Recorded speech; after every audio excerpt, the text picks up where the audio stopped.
Hello, hello, and welcome back for another rookie-tastic episode of Perfidious Pete Plays XCOM: The Long War. That's right, we'll be sending 6 more untried, unblooded, clean underweared troopers into battle, and if things go according to plan, a maximum of only one of those things will be true when we're finished. I'm hoping, of course, for the clean underwear thing, but frankly, if that came to pass, it would be a first. And that's something with which we have no small amount of experience. On our last episode, for example, we dispatched those same 6 fresh-faced rookies to poke around a small UFO, and almost none of them came back with their undies still in pristine condition. Things were pretty touch and go, especially with the outsider, who put up more of a fight than Frank Luke Jr. did in Verdun back in 1918. And if you don't know who Frank Luke Jr. is, go ahead and Google that shit, because he was one seriously badass motherfucker. Fortunately for us, though, we had an even more badass motherfucker on our team in the personage of Harovia, who not only terrified our enemies with her patented Murloc battle cry, which I just performed for you, but she also busted more caps and more asses than a Suge Knight wet dream. It was pretty impressive. Now, she of course might not have been the hero we deserved, but on that mission she was definitely the hero we needed. And so with that in mind, I say we probably should head up to Mission Control, get to scanning, and see if this new batch of rookies has that same seed of heroism deep, deep inside, or if we're about to perform the XCOM equivalent of chucking frogs in a blender. So let's get to work here.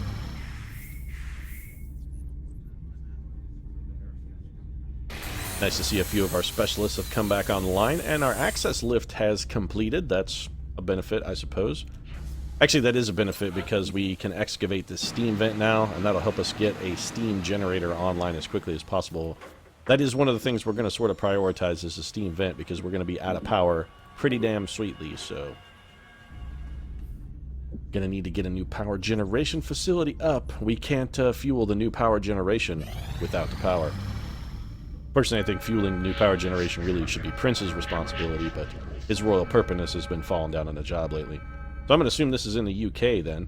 Commander, we've picked up multiple requests for assistance. Aliens attacking Leeds in the UK. I would have gone for London myself, but I suppose there's nothing wrong with Leeds. I hear it's quite a lovely little town. And, you know, I can't say how awesome it really is to have this add a unit thing load empty. That truly is one of the finest improvements the mod makers have made in the game. Kudos, boys. Kudos. I'm going to say it pretty much every time we come in. That really is quite a lovely little addition. So I say we just go with our 6 top troopers here, unless for some reason some of them seem particularly unsuited to the mission. I don't see any compelling reason to not just take the top 6 guys. With a 16 foot speed, I think we can probably get away with tack armor here on Haidar. Considering he only has 3 health, it's really the only thing that's between him and death, assuming he gets hit a single time. So probably will hold him in good stead. We're going to change up his loadout a little bit. We're going to give him a battle scanner and a laser sight. Granted, the laser sights are only 4 aim. Apparently, they've gone down from their previous 5, but still, 4 aim, I'll take it. We sort of need every advantage we can get. Some of these troopers don't exactly have fantastic capabilities when it comes to hitting a target they're pointing a weapon at. Bo Wu. Similar thing here for Bo Wu. Again, he's probably fast enough for the tack armor, and his health is low enough that I have a feeling he may need it.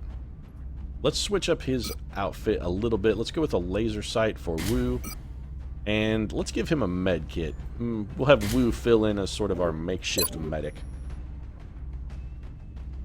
So let's got PFC's Haidar and Wu. Haidar and Wu sounds like Harold and Kumar. Yeah, John. Wasn't one of them named Wu? John Wu? Isn't? No, that's John Woo's the director. Never mind. I'm an idiot. Forget what I say, and I have no idea what I'm talking about.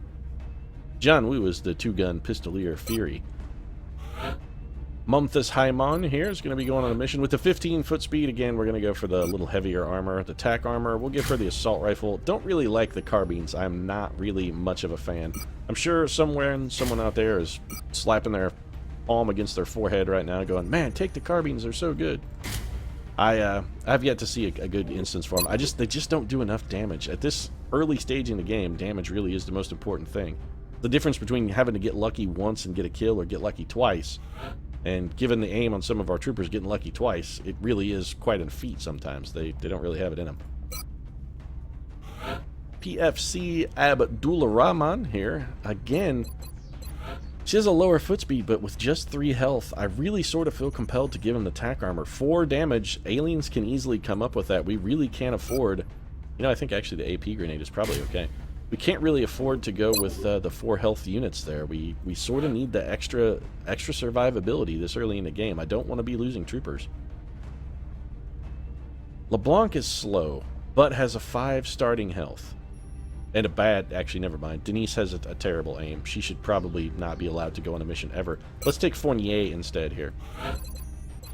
Fournier actually has 5 health, so for Fournier, we'll go with the tac vest. That's fine. It's going to be good enough to keep him alive. We'll keep him with the assault rifle, the AP grenade. Let's give him, instead of that AP grenade, we're going to go for the laser sight, and instead of that ceramic plating, let's give him another backup medkit. I like the medkits on some of our faster units. I feel that's probably the safest combination. And then with our final unit, we're just going to go grenade again. We're just going to take the highest aim in the barracks, and that looks like it's going to be Thomas Duarte. Old Duarte ready to contribute some fine damage for us. Of course, none of these troopers are going to maintain these names. Probably after this mission, I think we'll have enough fodder for the cannon after this one that we can go ahead and enact Project Lazarus and start making that happen. You can keep that AP grenade, Duarte, that's fine. Give you a little laser sight to chase it down with. And that's our team then, so let's go handle an abduction.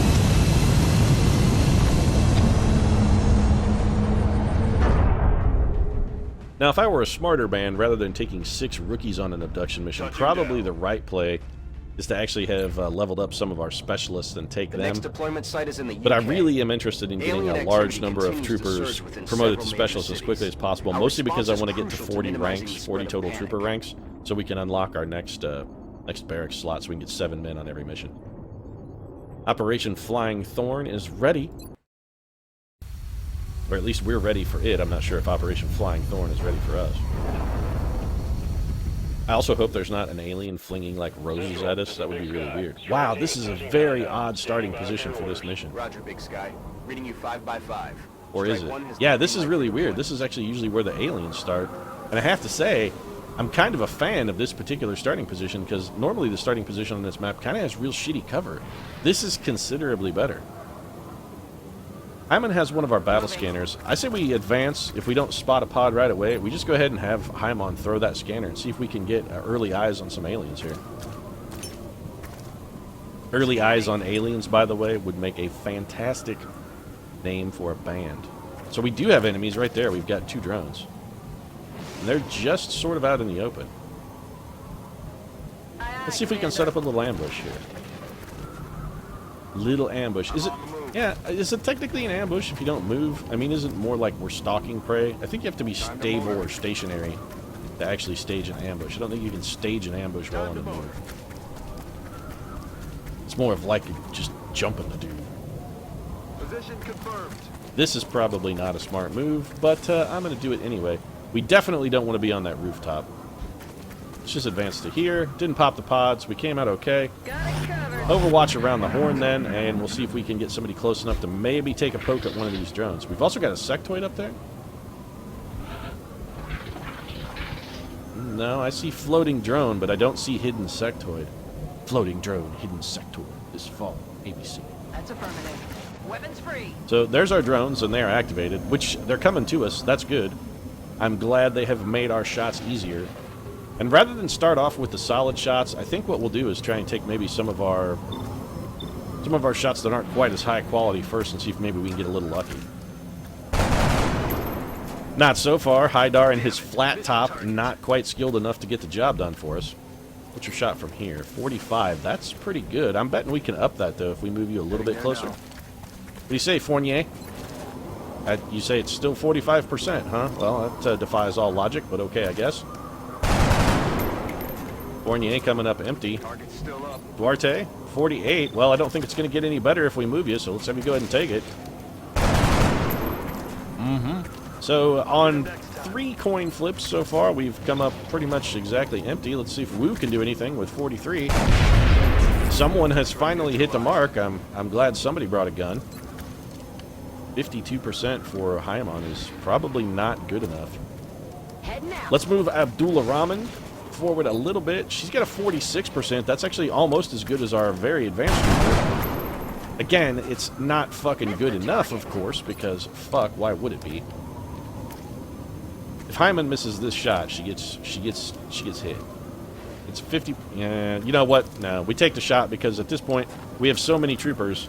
Yeah, that's a problem. But we had to take that shot. At this point, we have so many troopers that are close enough that even if she had fallen back, somebody's getting shot by this drone anyway. There's really nothing we can do to stop it. The drone is an unstoppable force. Of course, she probably would have been flanked and criticaled and shot. So there's that, of course. Had some panic as a result. That's unfortunate. On the plus side, we do have medkits, so we can patch that trooper up. And the other plus side, that was our highest health unit. So if anybody had to get shot in that situation, probably the right trooper sort of took the hit. Bo Wu, why don't you go ahead and see what you can patch up there? We can get you back to 1 point of armor. We can't get you fully healed. At least we're consistent in this particular playthroughs thus far. I gotta say, every single mission we've been on, we have not yet lost a trooper, although I may be speaking a little too soon on this particular case. I mean, counting our chickens before they hatch a little bit here. Also, I never understood the particular source of that etymology. How would you count chickens before they hatch? I mean, wouldn't you just technically be counting eggs? Shouldn't they just say don't count eggs, not don't count your chickens before they hatch? I don't get it. Also, even if an egg doesn't hatch, you know, you can still eat the egg. It's not like it's a total loss. That thing's full of shit. But what we are doing is counting our chickens before we hatch if we think we're going to make it out of this mission without losing a trooper. We are going to get some reloads here. I'm going to advance also with Wu, even though this is probably not a great idea. So we've made 2 reasonably stupid advances and have yet to get burned by it. Going to bring Fournier forward, put him up with the reload. Idar, I think we'll just have you go on Overwatch, buddy. And Duarte, let's have you go ahead and reload. Then we can continue our advance. Now, if the aliens are anything like XCOM, we know precisely where they spawned. I mean, they're going to be down by that bus stop at the far end of the thing with almost no cover. Would really be a perfect opportunity for us to sneak up on them with a Jaguar-like ambush. Heading to that location. Our cat-like stealth of these rookie troopers with no abilities really is remarkable, except there's nothing cat-like about them, and we are not stealthy. And I am playing perhaps overly cautious now since somebody got shot. You're gonna have to pardon me, I didn't... Oh, I'm sorry, dude. I kicked you right in the butthole. That's my bad, really it is, and I sincerely apologize for the butthole kicking, but you're the one who got yourself wrapped up in green alien goo, not me. I mean, I didn't do that. It's not... You can't pin that on me, dude. The butthole kicking, you can pin that on me, but you were kind of in the way. Solid copy. The little Overwatch creeping is apparently the order of the day.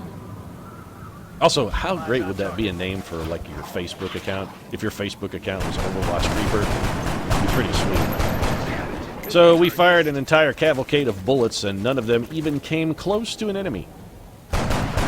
Except those. Those bullets came close to an enemy. Also, Wu may have bullets that... Okay. Wu's bullets also came close to an enemy.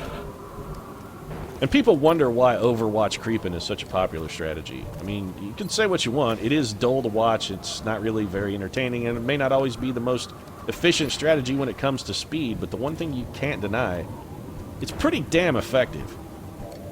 Idar, what's your hit percentage like from here? Not unseemly, actually. I'm going to take this shot. And I immediately regret that. I think we're just going to go for volume of fire here. We're just going to start putting as much bullet. I have no idea what the fuck I'm trying to say. As much bullet? We're going to put as much bullet on the enemy as we can. We're not going to shoot them. We're just going to, like, literally dump a truck full of bullets on top of them. No idea what I'm saying. I mean, I know what I'm shooting for, because what I'm shooting for was, you know, to say that we were going to put as much firepower on the enemy as we could. If this were any lower than 40%, I would not take this shot. But at 40%, I'm going to take it. Yeah, that's why, alright, so, Mum Ra, why don't you go ahead and steady your weapon, then? We have 2 troopers left. You know what? Go ahead and steady your weapon as well, Wu, since you're in full cover. Abradolam, I'd really like to get you somewhere where we could maybe have you Overwatch in case this little bastard tries to sneak up on it, but I just don't think that particular move is in the cards. So what we're going to do instead is have you dash inside this truck.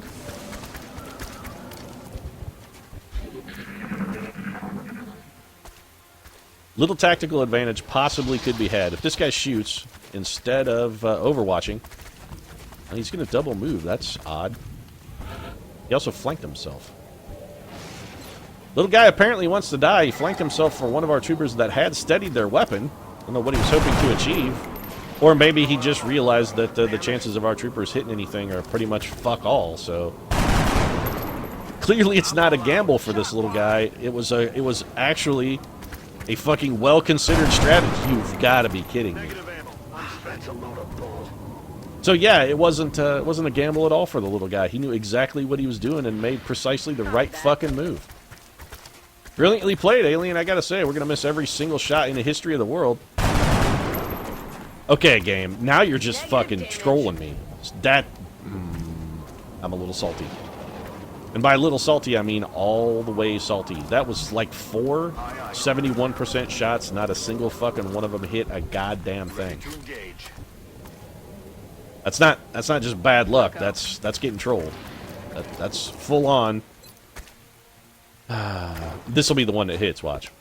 Sure enough. So it took every goddamn trooper we had shooting at the one guy. They all had flank shots, and only one of them came up with a hit. The one that got the hit was the one that had the overall lowest percentage. Horse shit is what that is. Horse shit. If this were the Kentucky Derby, I mean, there would be jockeys and grooms wandering around going, you know, man, I've seen some horse shit in my day, but seriously, that takes the cake. I mean, when it comes to horse shit, I know what I'm talking about, and that... Seriously, some monstrous piles of horse hockey. A lot of horse shit coming off of that. I think we may consider falling back here. Let's try, let's see if the aliens will come to us. Let's put up a little Overwatch trap here. Fournier, we're going to do the old switcheroo here. Since you're going to be reloading, we're going to put you inside the truck. Let you reload in there. Haidar also needs to reload. I wouldn't mind having him fall back. We don't want anybody to be able to see the enemy is sort of what we're shooting for. Roger that. Abdulrahman, you can fall back. Haidar, I don't want you falling back too far because I still want you to be able to reload. Let's move you back. You take cover behind the post box. Nothing is more secure, stable, or dependable than a post box. Except I'm pretty sure that's actually a magazine. Or not a magazine, but a newspaper box, not a post box. So taking cover behind a magazine box probably is a much worse idea. Some unsurprising Overwatch. Hopefully we've scared the aliens enough that they may reconsider advancing. Clearly not. Well, Wu, at least you put it near the target. I mean, I can't say that you hit the guy because you absolutely didn't, but you did at least sort of get close to him. Imon is still out of ammo. Wu has a shot. Not a good one, but it is a shot. Theoretically, Fournier could do some shooting for us here with a potential flank action. Do you have a grenade, Haimon? You do not. Well, if you had a grenade, we would probably have you shoot, but since you don't, we're going to have you dig deep into the box there and just go on Overwatch for us. I don't really want to send Fournier forward without a good chance at a kill. Duarte's in full cover, shooting the target in half cover. I think, actually, the right move here is to steady our weapon. No, we're taking a shot. We've got plenty of ammo. Alright, so we got very lucky there. Now, we won't get any damage on the subsequent unit, of course, because it didn't do enough damage to get overflow. But we are going to try and get some Overwatch back in action. We're going to advance to take cover behind that car, put you on Overwatch. Abdulrahman, we're going to poke you up here. You go on Overwatch. Woo? Guess what you're going to do, buddy? No, you're not going to go all Ric Flair. Woo! You're actually just going to go on Overwatch. So, I'm sorry, but your dreams of wrestling glory are died a morning. So we can't see that guy, but he can definitely see us. On the plus side, since he fired, we know he's not on Overwatch. We got that going for us. Well, if he can see Haidar, there's no reason to not have Haidar sort of advance. I mean, we might as well get vision on the enemy. Interesting. So that shot definitely came from this area. My only thing is this guy's like behind this truck, perhaps? Let's advance an Overwatch. Hey, Duarte, you still got a battle scanner, right, man? We may need somebody to do a little bit of battle scanning for us here. Fournier, don't pop any additional pods down that street. I would be quite salt-covered if you were about to do that. Duarte does not have a battle scanner, so let's just move him forward and put him on Overwatch then. He can see the enemy from here. He has a absolutely miserable chance at hitting him. You know what we're going to do? We're going to hunker down. I don't like Duarte's position, but I don't want to forfeit our forward advances. So we're going to hunker down and make that alien either take just the worst shot ever, or not shoot at all. Or walk into our Overwatch. We're going to give him just those three options. Come into my window, Melissa Etheridge style, and eat all the Overwatch ever, or take a terrible, terrible shot. Or alternatively do that, which was quite effective for your team. So, well played, alien. Well played. We are not going to be able to get a flank shot out of that. Haidar, I don't know if that's going to be a flank or not. I also don't really want to go that far forward. If we spot another unit or another pod here, we're definitely falling back. All right, so no pod spotted. Only a 43% to hit. That is terrible. 19, which actually is worse. 25. We are going to need a grenade here. Yeah, we're going to need the grenade. And the thing is, I'm not sure Abdul Rahman here is going to have enough arm to get it where we need it to go. This is... yeah, it's not showing any hits. It's doing no damage. This guy has a battle scanner, so that's pretty much out of the question. Where's our other grenade? Duarte has it. No way in hell is he going to be able to throw one that far. So we either steady our weapon, or we take some very, very risky shots.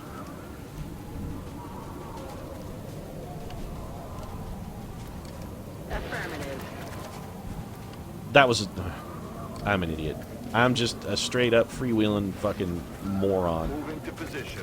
I thought for some reason that was a first move, despite the fact that it was very clearly not a first move. So we're going to steady our weapons.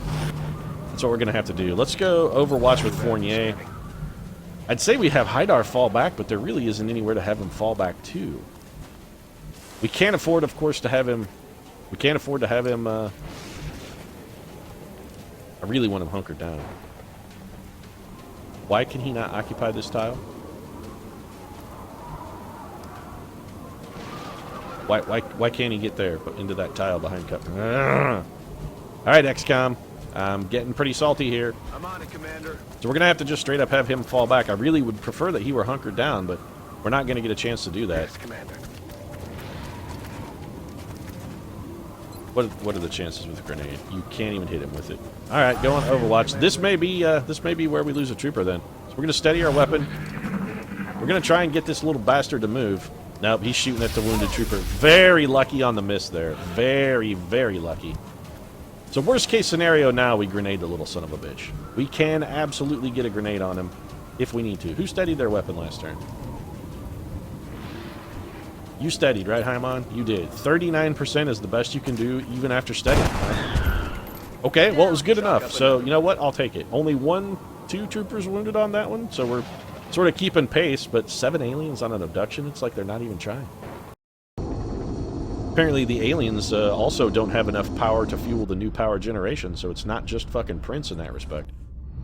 7 aliens. That may be the lightest resistance we've seen on an abduction mission to date. I think 12 was our previous low, and that was in the last campaign. So, aliens more difficult now. Perhaps in build 15 they have slightly reduced their numbers. They've weeded through some of the chaff, and they're only sending the elites out to fight us now. 17 and 15 days, respectively, on the wounds. That's going to be a long time in the hospital. Fournier did not get promoted. Quite disappointed in you, Fournier. 3 tactical troopers on that, though. That's sweet. That's going to be a lot of assault guys, which is good, because some of these dudes were fast. Mamta's Haimon got 3 kills on that mission? Wow. Starting things off with a 3-to-1 kill-to-mission ratio. That could be the birth of one of the greatest XCOM careers we've ever seen. 5 sectoid corpses, some drone wrecks, 2 Illyrium, 2 alloys, 7 weapon fragments. Again, we picked up 1 meld despite not finding a meld canister. Apparently one of the aliens, probably one of the drones, dropped that. We got an extra 80 credits, and we decreased panic in the United Kingdom, which is good, because they have a lot of anarchy in the United Kingdom, so panic is naturally high there. Speaking of which, something we haven't really had to keep an eye on for a very, very long time is sort of panic levels across the globe. Argentina and Canada are creeping northward, so we're definitely going to want to keep an eye on them. We do have 80 credits, but I don't really feel compelled to spend those 80 on anything. I think our best bet's probably at this point going to be to go ahead and bank those. So with that all taken care of, I think we'll go ahead and wrap things up. Relatively short mission for the team, but everybody came through strong, even though some of them got wounded. We know they'll carry on, because their hearts will go on, like a Celine Dion song. Yeah. They're king of the world. King of the world. King of XCOM! I'm king of the XCOM! I would pay all of the money in the universe to see Leonardo DiCaprio stand atop the Sky Ranger with his arms spread wide, cruciform, and declare himself king of XCOM. I very much would. Anyway, I'm going to go ahead and wrap things up. If you enjoyed the episode, feel free to drop a like down in the comments section. Your support really does mean a lot to us. And if you'd like to see more daily XCOM, consider subscribing as well. New episode posted every day. Next time, I think the Project Lazarus is going to kick off, so we will see the official birth of some of the Earth's mightiest champions preparing themselves to take the field against the alien menace. It should be quite exciting, so stay tuned. For now, however, thanks very much for watching. We'll see you again soon.